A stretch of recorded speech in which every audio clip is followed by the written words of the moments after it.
Halo semuanya, balik lagi di channel FPL Sarka.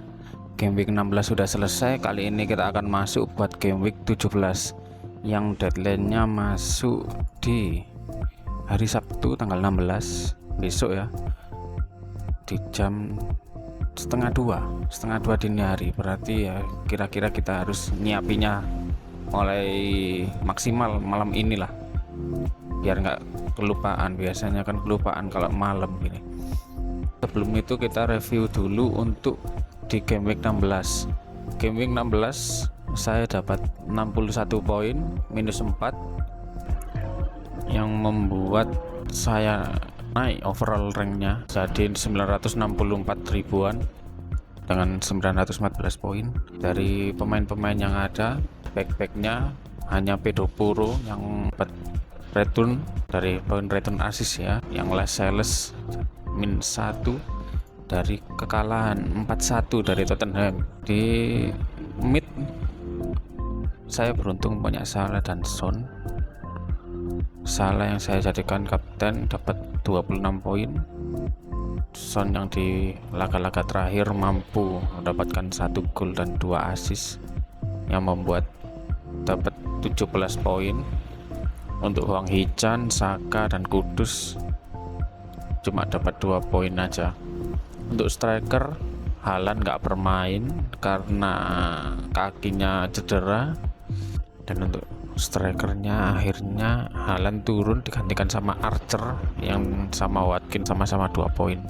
Untuk game 17 saya udah melakukan transfer dari Matic Cash yang emang secara fixture udah nggak bersahabat lagi. Mungkin fixture bersahabat game week 18, 20 termasuk bersahabat sebenarnya, tapi Metikes sudah kehilangan secara menit bermain, udah nggak terlalu ya. Mulai game week 17 ya 13, 14, 15, 16 udah hampir nggak pernah dipercaya, cuma main beberapa menit aja. Kalau nggak salah digantiin sama Leon Bailey ya, yang dalam beberapa game week terakhir gacor. Kita lihat Bailey 3 laga terakhir yang sejak menggantikan Cash, dia udah dapat 2 gol 1 assist. Mungkin pertimbangan dari Unai Emery ya buat mainin Bailey ya daripada Cash. Akhirnya saya gantikan dari Cash ke Senesi, backnya Bournemouth yang secara fixture 3 game ke depan cukup mudah sebenarnya. Ada Luton, Nottingham Forest dan Fulham. Sebenarnya Fulham ini dibilang mudah juga mungkin dulu pernah mudah ya, tapi adalah beberapa game week terakhir Fulham cukup gacor. 2 game week malah mampu clean sheet dengan kemenangan 5-0 lawan Nottingham dan juga West Ham. Jadi patut diwaspadai juga untuk melawan Fulham. Untuk selanjutnya pemain-pemain yang mungkin berpotensi ya, atau mungkin yang bisa diambil untuk game week 17 besok, mungkin diantaranya ada nih seperti Spurs lawan Nottingham.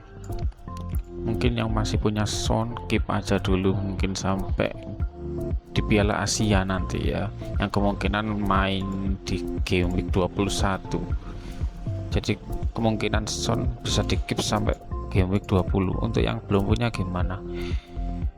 Mungkin bisa diambil juga, tapi pertimbangannya hanya sampai game week 20 ya. Kalau Korea sampai lolos hingga final, kemungkinan Son akan absen sampai game week 26. Begitu juga mungkin Hwang Hee-chan, kan sama-sama Korea juga. Dia tetap keep aja, nggak apa-apa sampai game week 20. Untuk selanjutnya nama Spurs yang mungkin layak diambil, mungkin Pedro Puro yang masih belum punya, atau mungkin Udogi.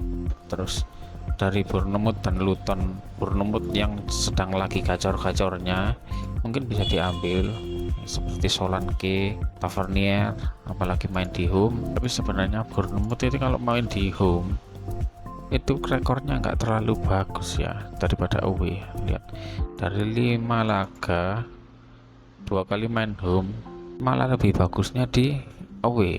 Ini Sheffield 3-1, Crystal Palace 2-0, MU lawan 3-0. Jadi bisa dibuat pertimbangan, tapi nggak apa-apa untuk nama-nama seperti Solanke, Tavernier, mungkin back-backnya juga Senesi, mungkin juga bisa dimasukkan aja. Chelsea dan Sheffield, sebenarnya Sheffield biasanya dalam game-game sebelumnya, Sheffield selalu jadi tim yang diincer, yang diharapkan untuk bisa dijadikan untuk lumbung gol. Tapi masalah Chelsea sendiri, mau main away mau main home nggak bisa diprediksi. Nah ini seperti lawan Everton yang diharapkan mampu menang malah kalah, seperti lawan Brentford ini yang diharapkan home lagi diharapkan menang malah kalah, lawan Spurs away malah yang diprediksi kalah malah menang 4-1. Jadi Chelsea ini masih belum bisa diprediksi ya, apalagi Sheffield juga ada pelatih baru. Jadi mungkin untuk pemain-pemain Chelsea, untuk yang mau diferensial bisa ambil pemain-pemain belakangnya seperti Colwill atau Sterling, Palmer, mungkin Palmer ya, mungkin yang belum punya, mungkin bisa dipertimbangkan untuk ambil Palmer. Tapi sebenarnya dalam 4 laga terakhir ya, Palmer hanya cetak 1 gol. Untuk selanjutnya Man City lawan Crystal Palace yang ada kemungkinan tanpa Haaland, tapi apakah Haaland layak dijual atau enggak, nah ini tergantung squad masing-masing.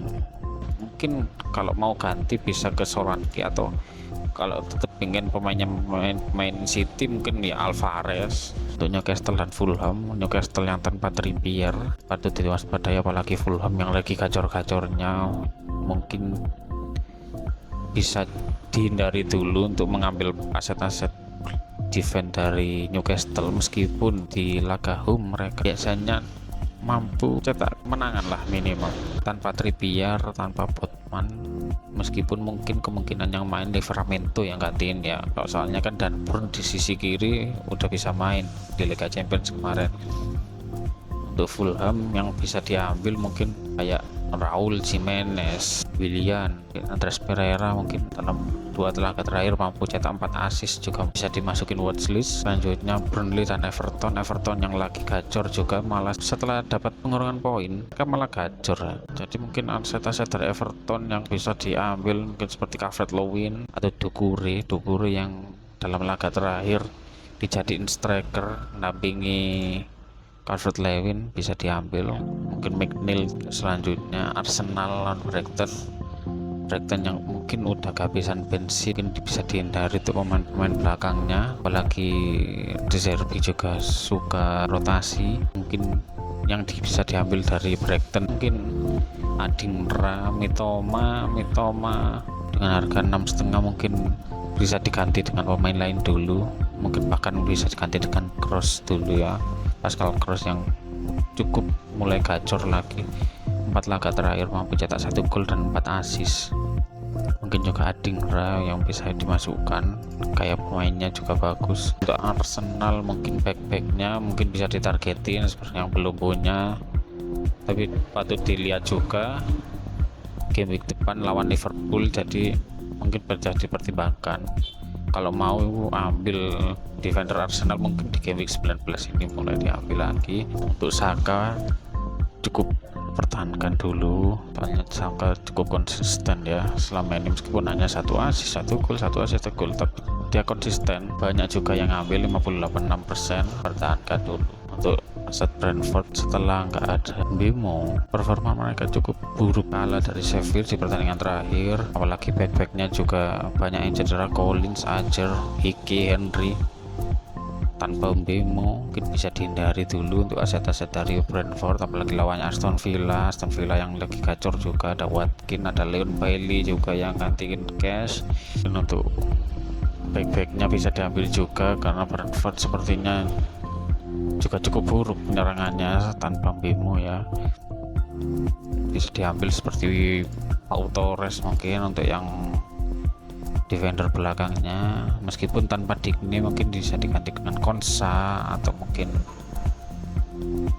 Diego Carlos ini yang juga udah main setelah gantiin cash juga. Untuk West Ham dan Wolves, West Ham yang lagi nggak stabil apalagi tanpa Areola, dihindari. Untuk back-backnya bisa, tapi ditargetin untuk midfieldnya seperti Bowen, Watford, Soucek ini mungkin bisa dipertimbangkan.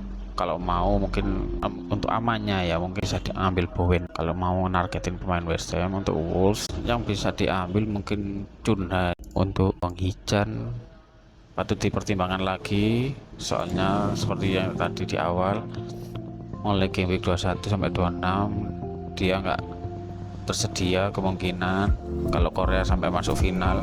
Kalau 4 game week ini apalagi ya banyak abu-abunya, cukup pertimbangkan. Dan untuk big match Liverpool dan MU, mungkin MU yang lagi berantakan mentalnya juga, dan terus banyak masalah sana sini. Onana yang nggak konsisten, yang sering kebobolan 3 gol 1 gol 1 gol, apalagi Lindelof nggak ada, Maguire nggak ada, Shaw nggak ada, Lisandro Martinez nggak ada. Mungkinnya kemungkinan main juga Dalot, Wan Bissaka, Varane, Johnny Evans, Bruno juga nggak main, Rashford yang meskipun nggak cedera, ini tulisannya cedera, meskipun nggak cedera mungkin dia lagi ada masalah juga sama Ten Hag. Eriksen nggak main, Casemiro nggak main, Martial cedera juga. Hollywood sejak dibeli nggak pernah cetak gol, mungkin bisa ditargetin pemain-pemain Liverpool. Back-backnya bisa diambil untuk memperoleh peluang clean sheet. Punya budget lebih mungkin TAA bisa diambil. Mungkin yang aman ya mungkin Salah, kalau yang belum punya. Kalau yang udah punya ya keep dulu karena Salah ini konsisten. Untuk pilihan kapten yang bisa dipilih untuk game week 17 besok mungkin bisa Salah nomor 1 ya kalau menurut saya, soalnya lawannya United yang lagi terombang ambing. Mungkin pilihan kapten kedua yang mau diferensial mungkin bisa Solanke yang lawan Luton. Untuk ketiga ini yang mungkin yang kebingung ya, mungkin untuk Aston Villa Watkins mungkin bisa dipertimbangkan, soalnya lawannya Brentford yang di kandang juga nggak terlalu bagus. Seperti itu pilihan kapten pertama ada Mohamed Salah, kedua mungkin Solanke, yang ketiga mungkin menurut saya Watkins. Mungkin itu dulu untuk video kali ini. Kalau ada saran dan kritik atau ada yang kelewat, nanya aja di kolom komentar, nanti insya Allah kalau bisa dijawab saya jawab semampunya. Untuk teman-teman yang belum subscribe bisa klik tombol subscribe dan lonceng di bawah biar gak ketinggalan info-info seputar FPL dari channel FPL Sarka ini. Terima kasih yang udah nonton, sampai jumpa lagi. Semoga gas Panejo untuk semuanya di game week 17 ini. Dadah.